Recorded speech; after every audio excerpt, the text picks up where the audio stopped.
Hi students, welcome to Anu educational channel. 7ನೇ ತರಗತಿ ಗಣಿತ. ಈ ವಿಡಿಯೋದಲ್ಲಿ ನಾವು 2025-26ನೇ ಸಾಲಿನ 7ನೇ ತರಗತಿ ಗಣಿತ ವಿಷಯದ ಮೊದಲನೇ ಸಂಕಲನಾತ್ಮಕ ಮೌಲ್ಯಮಾಪನದ ಮಾದರಿ ಪ್ರಶ್ನೆ ಪತ್ರಿಕೆ ಮತ್ತು ಉತ್ತರ ಪತ್ರಿಕೆಗಳನ್ನು ಬಿಡಿಸೋಣ.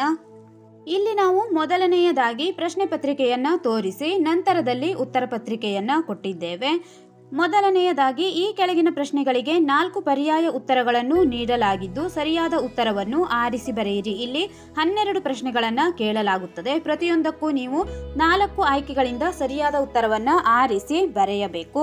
ಮೊದಲನೇ ಪ್ರಶ್ನೆ, ಗುಣಾಕಾರದ ಅನನ್ಯತಾಂಶ ಡ್ಯಾಶ್ ಎಂದು ಕೊಡಲಾಗಿದೆ. ಇಲ್ಲಿ ನಾವು ಎಲ್ಲ ಪ್ರಶ್ನೆಗಳ ಉತ್ತರಗಳನ್ನು ಕೊನೆಯಲ್ಲಿ ಕೊಟ್ಟಿದ್ದೇವೆ, ಗಮನಿಸಿಕೊಳ್ಳಿ. ಗುಣಾಕಾರದ ಅನನ್ಯತಾಂಶ 1 ಆಗಿದೆ. ಅಂದರೆ ಯಾವುದೇ ಸಂಖ್ಯೆಯನ್ನು ನಾವು 1ರಿಂದ ಗುಣಿಸಿದಾಗ ಪುನಃ ನಾವು ಅದೇ ಸಂಖ್ಯೆಯನ್ನು ಪಡೆಯಬಹುದು. ಆದ್ದರಿಂದ ಗುಣಾಕಾರದ ಅನನ್ಯತಾಂಶ B1 ಎಂದು ನಾವು ಬರೆಯಬೇಕು. ಪ್ರಶ್ನೆ ನಂಬರ್ 2 ಪೂರ್ಣಾಂಕಗಳ ಮೊತ್ತ ಯಾವಾಗಲೂ ಡ್ಯಾಶ್ ಎಂದು ಕೊಡಲಾಗಿದೆ. ಭಾಗಲಬ್ಧ ಸಂಖ್ಯೆ, ಭಿನ್ನ ರಾಶಿ, ದಶಮಾಂಶ ಮತ್ತು ಪೂರ್ಣಾಂಕ ಎಂದು ಕೊಟ್ಟಿದ್ದಾರೆ. 2 ಪೂರ್ಣಾಂಕಗಳ ಮೊತ್ತ ಯಾವಾಗಲೂ ಪೂರ್ಣಾಂಕವಾಗಿರುತ್ತದೆ. ಪ್ರಶ್ನೆ ನಂಬರ್ 3, ಮೇರಿಯು ತನ್ನ 3 ಮಕ್ಕಳಿಗೆ 1.5 ಮೀಟರ್ನಂತೆ ಪ್ರತಿಯೊಬ್ಬರಿಗೂ ಲಂಗದ ಬಟ್ಟೆಯನ್ನು ಖರೀದಿಸಿದಳು. ಹಾಗಾದರೆ ಅವಳು ಖರೀದಿಸಿದ ಒಟ್ಟು ಬಟ್ಟೆಯ ಅಳತೆ. ಇಲ್ಲಿ ನೀವು ನೋಡಬಹುದು 3 ಮಕ್ಕಳಿಗೆ 1.2 ಮೀಟರ್ನಂತೆ ಪ್ರತಿಯೊಬ್ಬರಿಗೂ ಲಂಗದ ಬಟ್ಟೆಯನ್ನು ಖರೀದಿಸಿದ್ದಾಳೆ. ಈಗ 1.2 ನಾವು 3ರಿಂದ ಗುಣಿಸಬೇಕು. 3ರಿಂದ ಗುಣಿಸಿದಾಗ ಇಲ್ಲಿ 4.2 ಮೀಟರ್ ಅಂದರೆ 4.5 ಮೀಟರ್ ಬರುತ್ತದೆ. ಆದ್ದರಿಂದ ಉತ್ತರ ಡಿ 4.2 ಮೀಟರ್.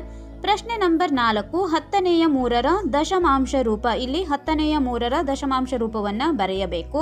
ಇಲ್ಲಿ ನೀವು ದಶಮಾಂಶ ರೂಪವನ್ನು ಬರೆಯುವಾಗ ಕೆಳಗೆ 1ರ ಮುಂದೆ 1 ಸೊನ್ನೆಯನ್ನು ನೋಡುತ್ತಿದ್ದೀರಿ. ಆದ್ದರಿಂದ 1 0 ಮತ್ತು ಮೇಲೆ ಅಂಶದಲ್ಲಿ 3 ಕೊಡಲಾಗಿದೆ. ನಾವು 10 ಎನ್ನುವುದು 2 ಅಂಕಿಯ ಸಂಖ್ಯೆಯಾದ್ದರಿಂದ ದಶಮಾಂಶ ರೂಪವನ್ನು ಕೂಡ 2 ಅಂಕಿಯ ಸಂಖ್ಯೆಯಲ್ಲೇ ಇಲ್ಲಿ ತೋರಿಸಬೇಕು.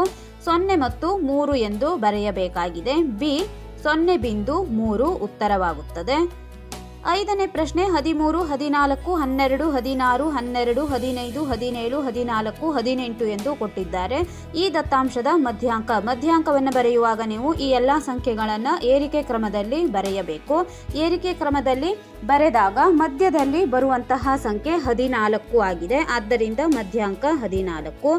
6ನೇ ಪ್ರಶ್ನೆ, 6ರಿಂದ 8ನೇ ತರಗತಿಯ ವಿದ್ಯಾರ್ಥಿಗಳಿಗೆ ನೀಡಲಾದ ಮೊಟ್ಟೆಯ ವಿವರವನ್ನು ಸೂಚಿಸಲು ಬಳಸಬಹುದಾದ ಸೂಕ್ತ ನಕ್ಷೆ. ಇಲ್ಲಿ ಈ ರೀತಿಯ ಸೂಚನೆಗಳಿಗೆ ನಾವು ಸ್ತಂಭಲೇಖವನ್ನು ರಚಿಸಬೇಕಾಗಿದೆ. ಉತ್ತರ ಎ ಸ್ತಂಭಲೇಖ. 7ನೇ ಪ್ರಶ್ನೆ, y-ಯನ್ನು 15ರಿಂದ ಕಳೆದಾಗ 6 ಬರುವುದು. ಈ ಹೇಳಿಕೆಯನ್ನು ಸಮೀಕರಣ ರೂಪದಲ್ಲಿ ಬರೆದಾಗ ಇಲ್ಲಿ y-ಯನ್ನು 15ರಿಂದ ಕಳೆಯಲಾಗಿದೆ ಎಂದು ಬರೆಯಬೇಕು. ಆದ್ದರಿಂದ ಇಲ್ಲಿ 15 - y = 6 ಇದು ಸರಿ ಉತ್ತರವಾಗುತ್ತದೆ. 8ನೇ ಪ್ರಶ್ನೆ, ಚರಾಕ್ಷರದ ಬೆಲೆ ಸ್ಥಿರವಲ್ಲ, ಬಿ ಎಂದು ಬರೆಯಿರಿ. ಪ್ರಶ್ನೆ ನಂಬರ್ 9, 120 ಡಿಗ್ರಿಯ ಪರಿಪೂರಕ ಕೋನದ ಅಳತೆ. 120ಕ್ಕೆ ನಾವು ಎಷ್ಟನ್ನು ಸೇರಿಸಿದಾಗ 180 ಡಿಗ್ರಿ ಬರುತ್ತದೆ ಎಂದು ನೋಡಬೇಕು. ಉತ್ತರ ಎ 60 ಡಿಗ್ರಿ ಆಗಿದೆ. ಏಕೆಂದರೆ ಪರಿಪೂರಕ ಕೋನವೆಂದರೆ 180 ಡಿಗ್ರಿಗೆ ಸಮನಾಗಿರುವ ಕೋನವಾಗಿದೆ. ಆದ್ದರಿಂದ 120ಕ್ಕೆ 60 ಕೂಡಿಸಿದಾಗ 180 ಬರುತ್ತದೆ. ಪ್ರಶ್ನೆ ನಂಬರ್ 10, 2 ರೇಖೆಗಳನ್ನು ಅನಂತದವರೆಗೆ ವೃದ್ಧಿಸಿದಾಗ ಅವುಗಳು ಸಂಧಿಸುವುದಿಲ್ಲ. ಆ ರೇಖೆಗಳನ್ನು ಡ್ಯಾಶ್ ಎನ್ನುವರು. ಅಂತಹ ರೇಖೆಗಳನ್ನು ಸಮಾಂತರ ರೇಖೆಗಳು ಎನ್ನುವರು. ಉತ್ತರ ಸಿ ಸಮಾಂತರ. 11ನೇ ಪ್ರಶ್ನೆ, ತ್ರಿಭುಜದ ಒಳಕೋನಗಳ ಮೊತ್ತ 180 ಡಿಗ್ರಿ, ಬಿ. 12ನೇ ಪ್ರಶ್ನೆ, 2 ಬಾಹುಗಳು ಸಮವಾಗಿರುವ ತ್ರಿಭುಜ. 2 ಬಾಹುಗಳು ಸಮನಾಗಿರುವಂತಹ ತ್ರಿಭುಜವನ್ನು ಸಮದ್ವಿಬಾಹು ತ್ರಿಭುಜವೆಂದು ಕರೆಯಲಾಗುತ್ತದೆ. ಅಂದರೆ ದ್ವಿ ಎಂದರೆ 2 ಎಂದು ಅರ್ಥ. ಆದ್ದರಿಂದ 2 ಬಾಹುಗಳು ಸಮನಾಗಿರುವುದರಿಂದ ಸಮದ್ವಿಬಾಹು ತ್ರಿಭುಜವೆಂದು ಬರೆಯಬೇಕು. ಬಿ. 2ನೇ ಪ್ರಶ್ನೆ, ಈ ಕೆಳಗಿನ ಸಮಸ್ಯೆಗಳನ್ನು ಬಿಡಿಸಿರಿ. ಇಲ್ಲಿ ಸಮಸ್ಯೆಗಳನ್ನು ಕೊಡಲಾಗಿದೆ. ಇಲ್ಲಿ ಕೇಳಲಾಗುವ ಪ್ರಶ್ನೆಗಳ ಸಂಖ್ಯೆ 10. ಪ್ರತಿಯೊಂದು ಸಮಸ್ಯೆಗೂ 2 ಅಂಕಗಳನ್ನು ಕೊಡಲಾಗುತ್ತದೆ. ಒಟ್ಟು ಅಂಕಗಳು 20. ಇಲ್ಲಿ ನೀವು 10 ಪ್ರಶ್ನೆಗಳ ಉತ್ತರವನ್ನು ಕೊನೆಯಲ್ಲಿ ಉತ್ತರಗಳಲ್ಲಿ ನೋಡಿ ಬರೆದುಕೊಳ್ಳಿ. ಇಲ್ಲಿ ಉತ್ತರ ಪತ್ರಿಕೆಯನ್ನು ಕೊನೆಯಲ್ಲಿ ನೀಡಲಾಗಿದೆ. ಮೊದಲನೆಯದಾಗಿ ಇಲ್ಲಿ ಗುಣಲಬ್ಧ ಕಂಡುಹಿಡಿಯಲು ಹೇಳಿದ್ದಾರೆ. 14ನೇ ಪ್ರಶ್ನೆ, ಆಯತದ ಉದ್ದ ಮತ್ತು ಅಗಲ. ಇಲ್ಲಿ ಆಯತದ ಸುತ್ತಳತೆಯನ್ನು ಕಂಡುಹಿಡಿಯುವ ಪ್ರಶ್ನೆ. ಮತ್ತು ಇಲ್ಲಿ ಭಿನ್ನರಾಶಿಯ ಭಾಗಾಕಾರ ಲೆಕ್ಕಗಳನ್ನು ಕೊಡಲಾಗಿದೆ ಮತ್ತು ಇಲ್ಲಿ ಅಂಕಗಳ ವ್ಯಾಪ್ತಿ ಸರಾಸರಿ ಕಂಡುಹಿಡಿಯಲು 16ನೇ ಪ್ರಶ್ನೆಯಲ್ಲಿ ಕೇಳಲಾಗುತ್ತದೆ. 17ರಲ್ಲಿ ಸಮೀಕರಣ ಬಿಡಿಸಲು ಹೇಳಿದ್ದಾರೆ. 8m+17 = 47. ಇಲ್ಲಿ ನೀವು ಎಂನ ಬೆಲೆಯನ್ನು ಕಂಡುಹಿಡಿಯಬೇಕು. 18ರಲ್ಲಿ ಈ ಚಿತ್ರದಲ್ಲಿ ಒಳಕೋನಗಳು ಮತ್ತು ಬಾಹ್ಯ ಕೋನಗಳನ್ನು ಗುರುತಿಸಿ ಎಂದು ಕೊಟ್ಟಿದ್ದಾರೆ. ನಾವು ಒಳಕೋನ ಮತ್ತು ಬಾಹ್ಯ ಕೋನಗಳು ಯಾವುವೆಂದು ಗುರುತಿಸಿ ಉತ್ತರ ಪತ್ರಿಕೆಯಲ್ಲಿ ಕೊಟ್ಟಿದ್ದೇವೆ. ನಂತರ ಪೈಥಾಗೋರಸ್ ಪ್ರಮೇಯದ ಪ್ರಕಾರ AB ಬಾಹುವಿನ ಅಳತೆಯನ್ನು ಕಂಡುಹಿಡಿಯಬೇಕು.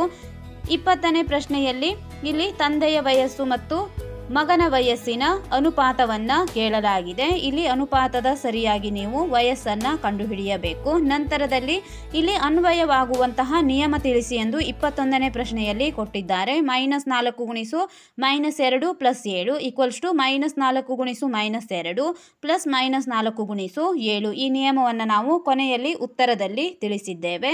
22ರಲ್ಲಿ ಕನಿಷ್ಠ ರೂಪಕ್ಕೆ ಪರಿವರ್ತಿಸಲು ಕೇಳಲಾಗಿದೆ.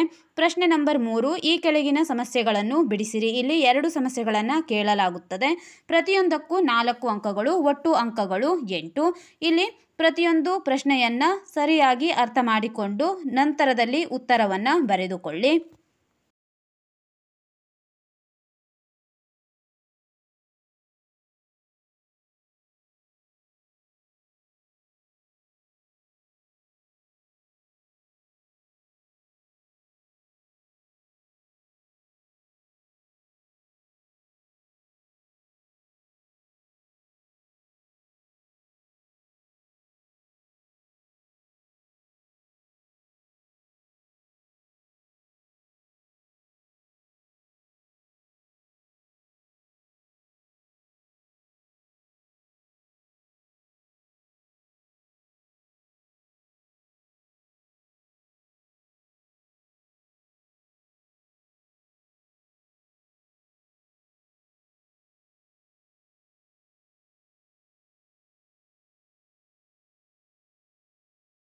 ಇಲ್ಲಿ ನಾವು ಪ್ರಶ್ನೆ ಪತ್ರಿಕೆಯ ಎಲ್ಲ ಉತ್ತರಗಳನ್ನು ಕೊಟ್ಟಿದ್ದೇವೆ. ಈ ಉತ್ತರ ಪತ್ರಿಕೆಯ ನಂತರ ಯಾವ ಪಾಠದಿಂದ ಎಷ್ಟು ಅಂಕಗಳ ಪ್ರಶ್ನೆಗಳನ್ನು ಕೇಳಲಾಗುವುದು ಎಂದು ನಾವು ಚರ್ಚಿಸೋಣ.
ಇಲ್ಲಿ ನೀವು ನೀಲನಕಾಶೆಯಲ್ಲಿ ಘಟಕಗಳು ಮತ್ತು ಒಟ್ಟು ಪ್ರಶ್ನೆ ಒಟ್ಟು ಅಂಕಗಳನ್ನು ನೋಡಬಹುದಾಗಿದೆ. ಮೊದಲನೆಯದಾಗಿ ಪೂರ್ಣಾಂಕಗಳು ಪಾಠದಿಂದ 1 ಅಂಕದ ಒಂದು ಪ್ರಶ್ನೆ ಮತ್ತು ಇನ್ನೊಂದು 1 ಅಂಕದ ಒಂದು ಪ್ರಶ್ನೆಯನ್ನ ಕೇಳಲಾಗುತ್ತದೆ. 2 ಅಂಕದ ಒಂದು ಪ್ರಶ್ನೆ ಮತ್ತು ಇನ್ನೊಂದು 2 ಅಂಕದ ಒಂದು ಪ್ರಶ್ನೆಯನ್ನ ಕೇಳಲಾಗುತ್ತದೆ. ಇಲ್ಲಿ ಪೂರ್ಣಾಂಕದಿಂದ ಬರುವಂತಹ ಒಟ್ಟು ಪ್ರಶ್ನೆಗಳ ಸಂಖ್ಯೆ 4, ಒಟ್ಟು ಅಂಕಗಳು 6 ಆಗಿದೆ.